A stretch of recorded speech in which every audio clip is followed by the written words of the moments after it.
దెబ్బ తగిలేదాకా గాయం బాధ తెలియదంటారు. ఇప్పుడు వైసీపీ పరిస్థితి అదే. 2024 ఎన్నికల్లో ఎదురైన ప్రతికూల ఫలితాలను ఇప్పుడు సమీక్షించుకుంటోంది.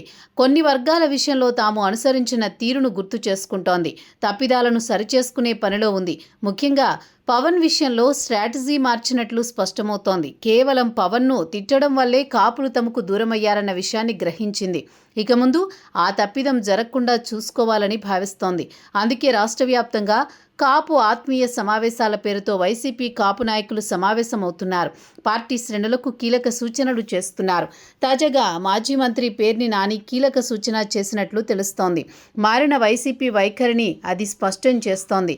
2019లో అఖండ మెజారిటీతో విజయం సాధించింది వైసీపీ. జనసేన ఒక్క స్థానానికి మాత్రమే పరిమితమైంది. 2 చోట్ల పోటీ చేసిన పవన్ ఓడిపోయారు. అది మొదలు పవన్ను వీరవిహారం చేసింది వైసీపీ. 2019 ఎన్నికల్లో పవన్కు కాపులండగా నిలవలేదు. అయినా అదే పనిగా వైసీపీ నేతలు పవన్ అవమానపరచడంతో కాపులో రకమైన ఆవేదన ప్రారంభమైంది. వైసీపీ తీరుపై అసంతృప్తితో పాటు పవన్పై విపరీతమైన సానుభూతి వ్యక్తమైంది. అయితే ఈ విషయాన్ని గ్రహించని వైసీపీ ఇంకా పదునైన అస్త్రాలతో పవన్పై వ్యక్తిగత దాడి కొనసాగించింది. మాటల దారికి పెరిగే కొలది పవన్పై కాపుల అభిమానం పెరిగింది. వైసీపీపై ద్వేషం పెరిగింది. 2024 ఎన్నికల నాటికి అది పతాక స్థాయికి చేరి వైసీపీ దారుణ ఓటమికి కారణమైంది.